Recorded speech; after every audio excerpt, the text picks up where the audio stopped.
The syndicate gives Don Cornelius an ultimatum, and Tessa makes a bold move with the Soul Train dancers that actually backfires. Let's talk about it.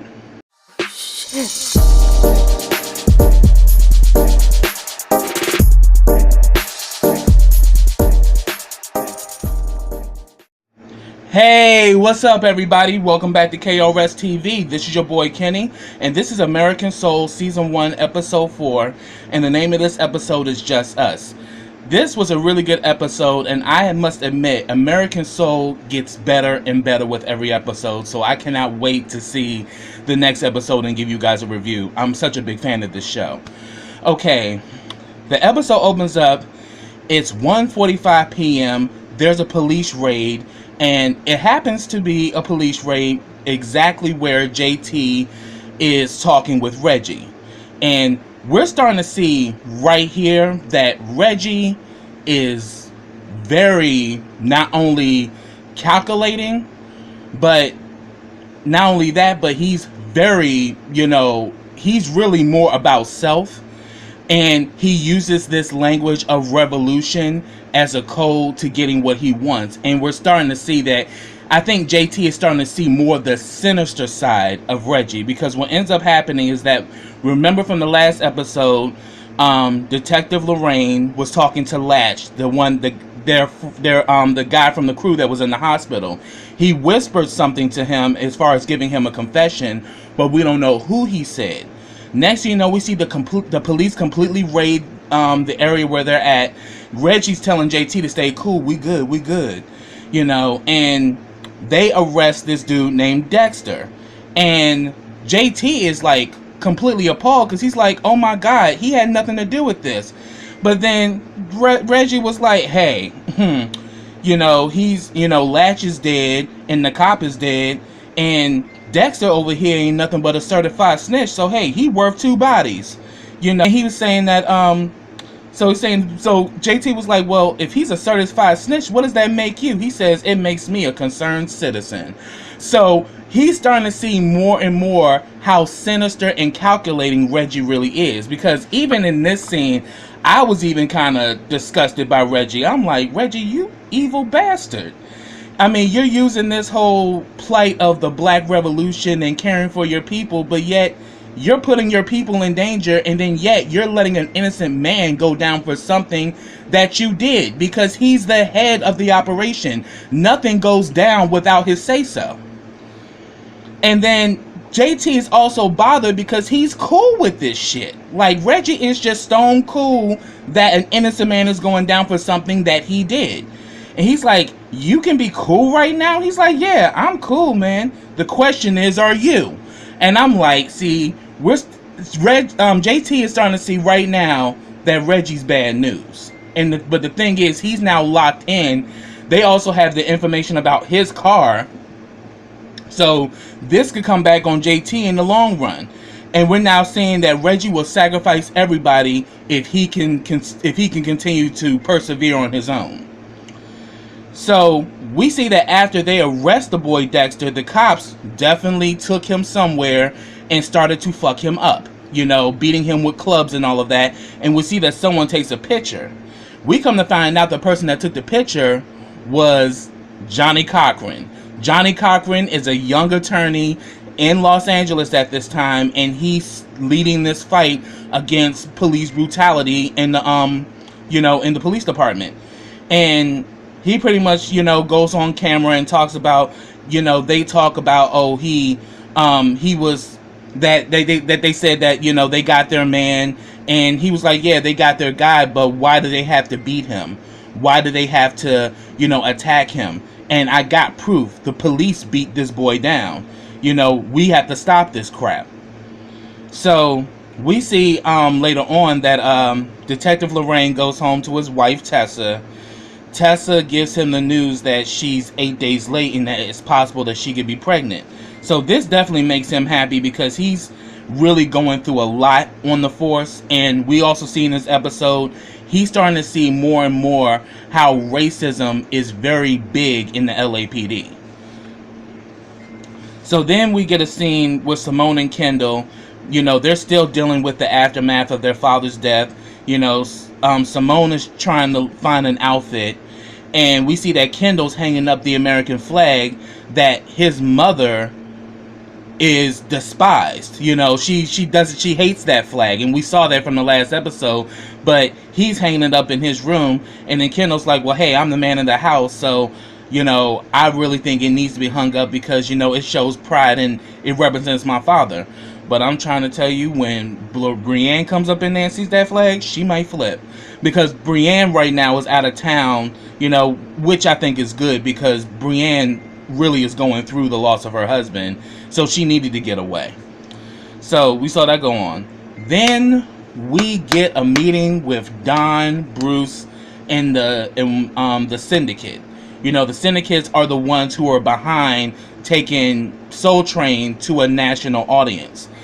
They're pissed because Don has not been delivering top acts as they agreed on. You know, they're in the office watching an episode with Clarence Carter. Even though he's one of their top acts on Atlantic Records, he doesn't have the same mainstream appeal as like a Marvin Gaye or an Al Green at this time. So the Syndicate is going in on Don and letting him know that, look, we'll get rid of this show and replace it with home gardening or something if you don't actually abide by this. And we see in this scene, Bruce had Don's back, because when he saw that list, oh, he was like, oh, this is some trash. Absolutely not. But Don faked it, was like, oh, this is not the list. I got another list, you know. And then like Bruce was like, yeah, I'm sorry, boss. You must have gave me the wrong one by mistake. Yeah, there's another list. He's like, yes, I got some good acts that I got going on. So, and it was cool that Bruce played along, because the last episode we saw Don get short with him when he was saying that it's my job to get the talent, it's your money to get the talent, do your job. And now Don is being checked by the Syndicate that he needs to do his job and get top acts on the show, or Soul Train is no more. So then we get a situation with JT and his mother. His mother has been locked out of the apartment. She's frantic and she's going off. He breaks the door down and finds out that Willard is putting them out, and they owe, you know, $500 back rent. But the thing is, you know, JT was trying to tell him that he was going to get the money, but he was like, dude, your time is up. And if anything, if it wasn't for your mother having $1 million mouth, I would have put your asses out a long time ago. JT snaps and punches the shit out of Willard, and I'm glad he did, because Willard was a snake. You know, he was a true snake, a true slumlord. So him and his goons jump JT and throw them out, and so now JT, his mother, and his little sister don't have a place to live. So what he ends up doing is that he ends up going to Ma, who owns the soul food restaurant that he works at. He at first asks her for $500, but she's like, I ain't got that to give, baby, but I do have a storeroom and you guys can stay there. And he was like, we can't do that. And she's like, oh, but you can take my money though. I love Ma, because Ma gives him tough love, but we can see she genuinely cares about JT's well-being. Probably the one person in his life who does, because his mother is so strung out, she ain't thinking about his well-being, let alone hers. So we see that she tells him that, look, you guys can stay here and, you know, we'll work this out, you know, but, you know, I got you. So we're seeing that Mom does have a good heart, but Mom ain't the one you can play with, because Mom is so schooled, you know, and you can't put nothing past her. So all of a sudden he sees that Simone and Kendall show up, and he was like, could you please not tell them that I live here? And he was like, and she said that, look, I've been through life, and one thing I've learned is that you don't lie to the people you love. Because JT's putting up this front that he's got everything under control, but we see that JT is crumbling, let alone he's also crumbling because of this whole situation that, you know, that he got involved with Reggie and Latch. So then we get a scene with Tessa and Don. Don decides to take the shit out on Tessa and saying that you embarrassed me. The syndicate, felt some way about the show. And Tessa's like, well, the dancers are doing great. Like, he says, yeah, but the dancers are lacking, and you need to do something about it, because I want, the best dancers, and these dancers need to make an impact. So Tessa takes it upon herself to arrange an emergency rehearsal because she wants to shape the dancers up. So then we see that Don, after getting that whole backlash from the syndicate, he goes to see Gerald Ames. And we see that the Isley brothers are rehearsing. Well, we see that Ernie Isley's on stage playing the guitar, because he learned from Hendrix. And we see that they real short with this rodeo, whatever. And all of a sudden, we see that Don comes over to Gerald Ames thinking he gonna get another favor. Now, hindsight, Gerald Ames did help him to get Gladys Knight and the Pips for the show. But after that whole situation, Don ain't been really talking nor dealing with Gerald. And we can definitely see right here, Gerald feels some kind of way. And he was saying that, I really need a top act, man. Won't you help me like you did the last time? So let's keep it in the family. And Gerald immediately started schooling Don. He was like, oh, family. I'm considered family when I get invited to dinner and Dolores is making her peach cobbler, or I can come over and just raid your refrigerator, because I'm family. But this is not the case, because it seemed to me you just wanted me for that moment, and then once you got what you wanted, you was off doing your own shit. So now you gotta pay to eat like everybody else. So pay up or shut up. So he already sees that, yeah, he done made, Gerald feel some kind of way. So we see that Don goes after the roadie, and the roadie and him have a conversation because everybody's at the rehearsal except for Ron Isley. But she tells him that Ron is supposed to be doing this event at the United Negro College Fund. And he's all about giving back, to black education. So Don decides, okay, I'm going to go see Ron Isley and try to get the Isley brothers on my show. And, at this time, Isley brothers are on Motown. So he's trying to lock a top act. So then we see that back at the at Mom's restaurant, Simone, Kendall, and JT are talking about next move for the group. They said that, look, we need to get $800 so we can do this demo or whatever. And Simone pulls out that she got 78. Kendall says he has 15, and then JT says he's had 3, and then here you go, Kendall. Typical. I really do think that there's a powder keg between Kendall and JT that's about to explode. And it ain't gonna be long before these two brothers be fighting, because Kendall is always coming for JT, and I think he probably doesn't like JT too much, especially the fact that that's who his sister's in love with. So there's this underlying tension there that I think eventually is gonna explode, because he pretty much looks like, today is not the day, Kendall. Because he's kind of letting Kendall know, like, bro, you'll get your ass whooped today fucking with me, because he's dealing with a lot. And even I said from the last episode, JT is dealing with more stuff than Kendall going through it.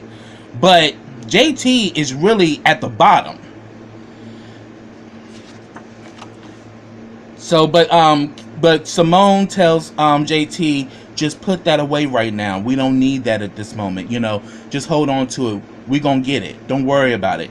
Because Simone got a hustle going on that neither one of them know about. Well, JT knows about her doing that performance, but Simone got a other hustle going on, and I'm gonna explain that more later. So then we see that Gerald has another run-in with Mikey. Y'all remember Mikey from the first episode? That was the guy who he had butt naked in his trunk, and Mikey was so scared shitless that he actually took a shat in the trunk. And he told him that, look, you got until this day or else. So we see that Mikey comes. He don't have the money that he owes to Gerald. Gerald lets him know, like, you know I'm a man of my word, right? He's like, we gonna get through this. And then Mikey, thinking that he's got a pass, he's like, yeah. We gonna do, yeah. I got you, Gerald. I got you, man. You so good. You so great. Blah, blah, blah. And then next thing you know, we see he starts banging Mikey between two trucks and strangles Mikey until he kills him. Because at the end of the day, he said, I'm a man of my word, and since you ain't deliver when I say deliver, you gotta go. Because I'm saying we know that Gerald Ames is a gangster, but there is a level of intelligence and dignity that he has to the game, and we see it more later on. So we see that Tessa has gotten all the dancers together for this emergency rehearsal. An emergency rehearsal that even Don nor the production knows about. So she's literally got them on the set, but they're uninsured because it's not doing shoot hours and it hasn't been cleared with Don Cornelius. But she took a bold move. And she's getting these dancers together, you know. And she says, and she pretty much, you know, makes a speech to them saying that you guys are the best dancers in the city. And then we got Flo and her messy ass on some, yes, some of us are. I was like, see, Flo feels herself too much, and she doesn't disappoint in this episode too, because Flo's a trip. Y'all need to keep your eyes on her ass. So she pretty much gets them to run 12 laps, you know, get them in the shape, because, you know, they're about to put in some work. So we definitely see that at the precinct, you know, Detective Lorraine, who's Tessa's husband, talks to this other fellow white officer, and he was like, oh yes, I'm glad that you helped crack this case, and I wish I was there to smash that son of a bitch's faces in. So he's really seeing blatant racism, because these LAPD don't shy away from it. They wear it as a badge of honor that they can bully and that they can brutalize and humiliate black people. And him being a detective, he's witnessing how blatantly racist they really are. And you can just see that, you know, he's disgusted by this.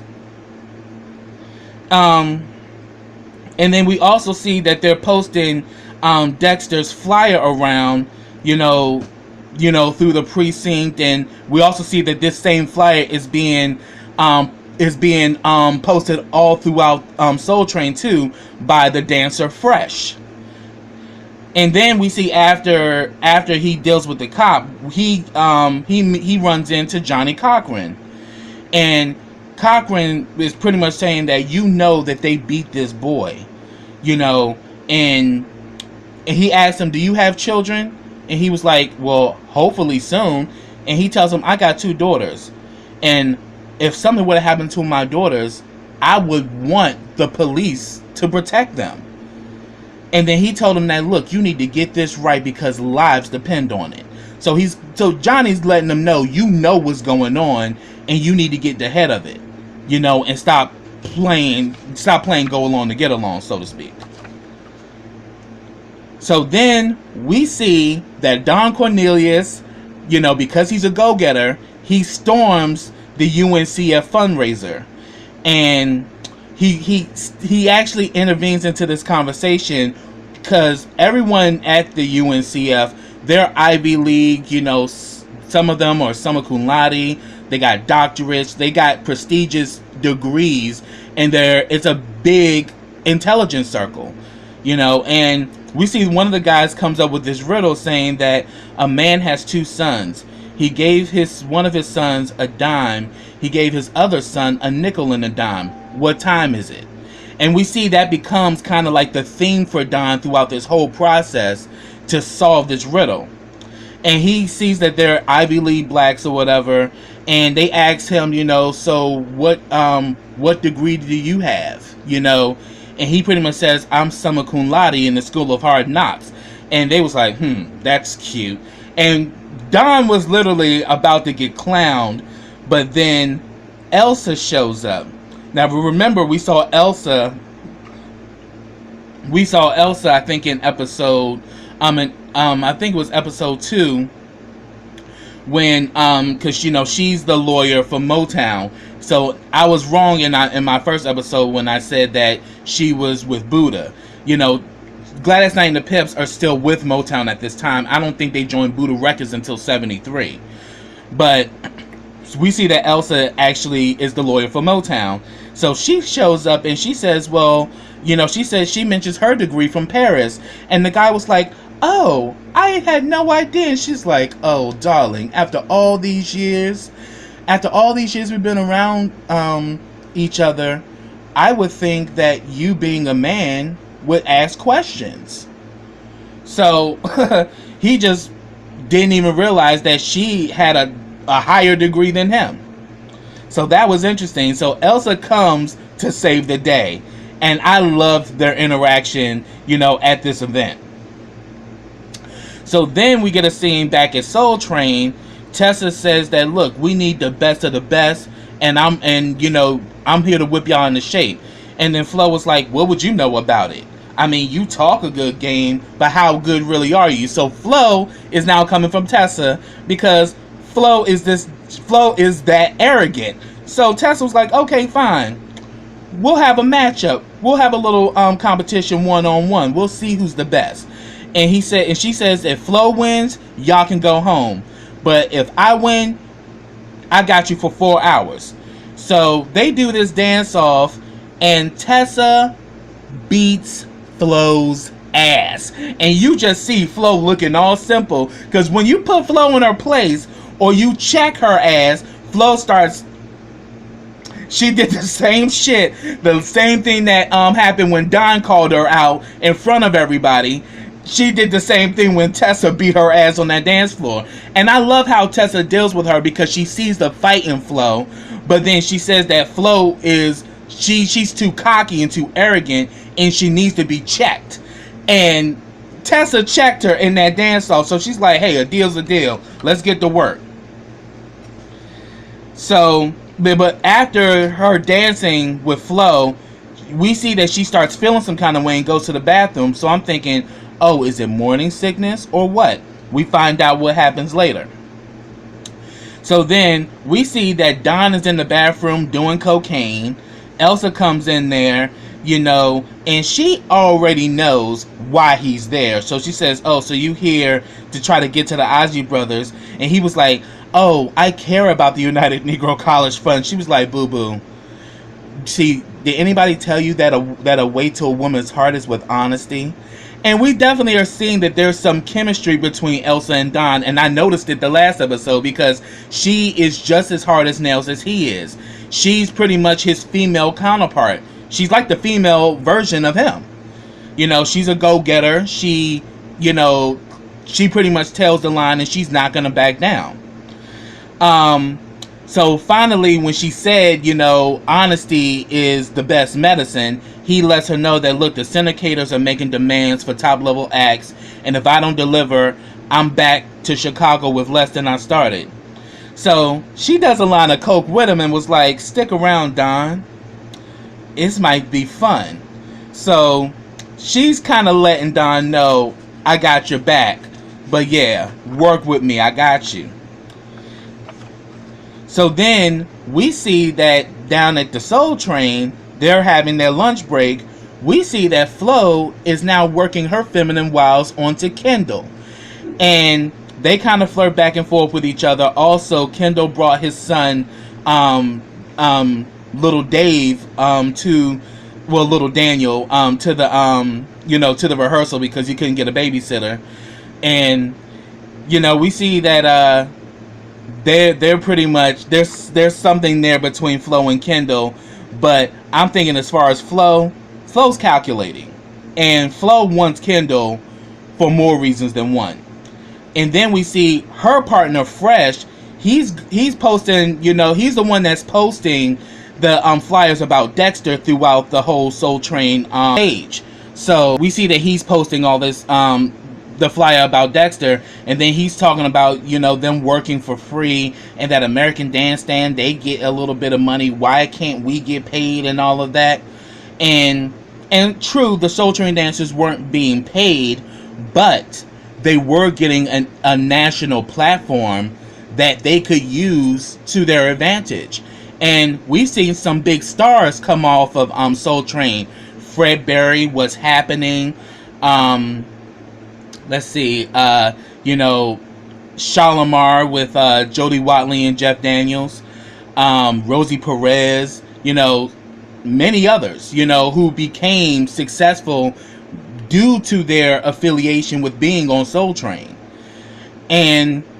But them being young, they're not seeing that yeah, you may not be getting paid, but you're given a platform that can give you opportunities. So they're not seeing it on the other end, because they thinking within their time right now, and that their pockets are empty. Understandable. So they kind of go back and forth with that. Then we see that Simone goes into the closet, and she pretty much takes this really nice dress, and Flo kind of walks up on her like, didn't your mother ever teach you to watch to look behind your back to make sure everything's okay? And then Simone was like, oh, please don't say anything, I just want to borrow it, I'm gonna bring it back. And then we see that Tessa runs in on them. They both are getting fan mail because they both are top dancers on Soul Train. But she says, don't let it get to your head though, because the best of the best learn how to dance with each other. So don't let it put you in a place where you think you better than people. But I'm like, you telling this shit to Flo. Flo already thinks she better than everybody. But then after she leaves, Simone was like, thank you, Flo, thank you. She's like, yeah, whatever, we even, bitch. I'm like, Flo is so damn mean. It's crazy. So we saw that go down. So then we see that Elsa is taking Don, by her hand and kind of, walking with him through the UNCF. And since she is a woman of high degrees, she knows the environment, because Don is completely a fish out of water. So she says that, oh yeah, I knew you came here to look for Ron, but you don't even know that Ron couldn't make it. But then we actually see that end up having a late guest to replace him, and that guest is Diana Ross, and she's being played by Michelle Williams. And I must say, Michelle Williams did her thing in this scene. I was so here for it. But then he wanted to go and talk to Diana, and she says, see, that circle is a human force field. Let me go refresh our drinks, and I will introduce you. But Don, being a go-getter, was not going to wait on Elsa, so he decides to go tip off the DJ, and they play the song Night and Day by, Ray Charles and the Raylettes. And we see that that actually gets Diana's attention, and they pretty much go back and forth with each other. And it was just cute, it was a really cute moment. They dancing with each other and everything, and we really see that it really touched Diana. And they start talking, and she was like, how did you know? And he was like, man, who wouldn't remember that was the song that you, along with the Primettes, auditioned for Berry Gordy, back in 1960, but you guys didn't get on the label then. And she says that, yeah, we went to Hitsville every single day until he took us on. And he said that, and she's like, yeah, we worked daily until he signed us. And he introduces himself that he's Don Cornelius of Soul Train. And she's like, oh, the show that Gladys was on. I heard you were trouble. And he was like, well, the thing is, I'm doing the show not just as a TV show, but I'm also building a legacy for our people. Come to Soul Train, sing as loud and sing whatever you want. And she was like, well, I might in maybe a year or two. And she drops a gem on Don. I took many trips to Hitsville for our first yes. And she says, we took many trips before we got our yes.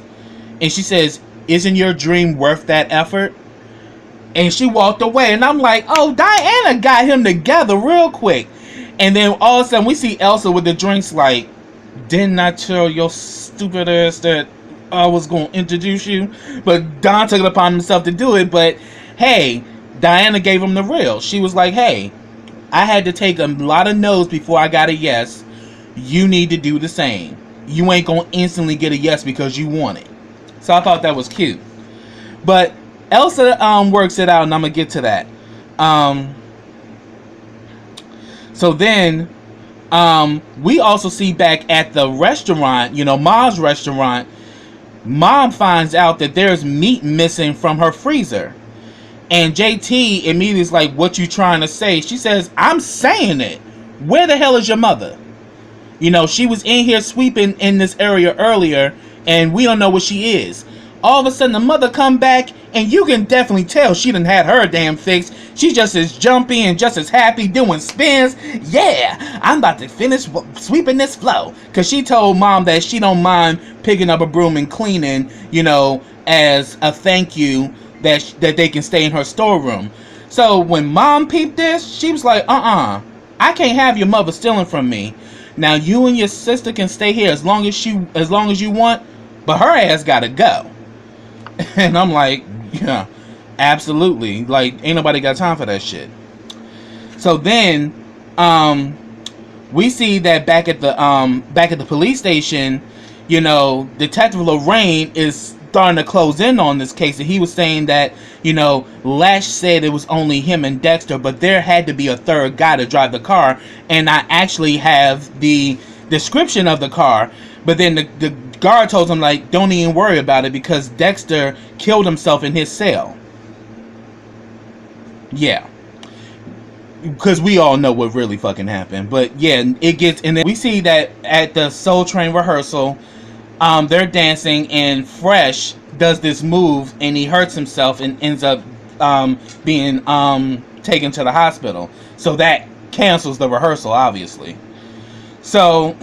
we see a scene with Elsa and Don, and she was saying that, didn't I tell your ass to wait for me? And he was like, I'm sorry, but, patience is not one of my virtues. And then we see Diana is singing Reach Out and Touch Somebody's Hand and asking for everybody to give their donations. Elsa writes a check for $10,000 on behest of her and Don Cornelius. So Elsa is integrating him into this circle, so now his name will be synonymous with the rest of the donors, and they all will probably play a part in Soul Train down the line. So which was a smart move. And Michelle Williams was doing a great job doing Diana. And she's like, oh yes, from the Tobias family, thank you. Like, she's just going around grabbing checks, putting them into the bowl. And, so now, because Elsa did that, Don has a level of respect for her now. And he was like, you're fascinating. She's like, oh, I thought you said I was born the last time. He actually did. But then he was like, how can I get your label back on my show? And she was like, oh, you want us back? He's like, yeah, so do I have to talk to you, your boss? What can we do? She says, impress me, Don. And so we definitely can see she got a thing for Don too. And she's like, impress me. And we can work something out. And also, bring your checkbook, because you owe me $5,000. I was like, you better get his ass, Elsa. And we just see him kind of smirk. So he was loving it.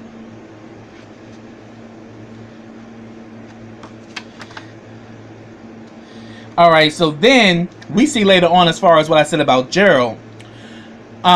Gerald gets a meeting from Jimmy, who's another, he owns his own, operation, just like Gerald.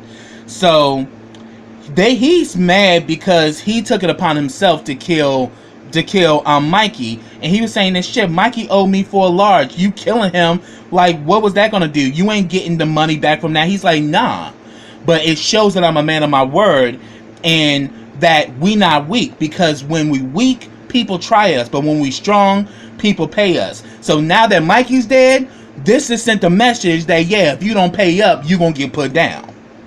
So pretty much Jimmy said that, oh yeah, Herschel, who's kind of like the head of their drug operation, he's like, Herschel don't like you making moves without going through protocol. So what you gonna do, you gonna pay back the money that Mikey owes, and you gonna go through him before you do anything like this.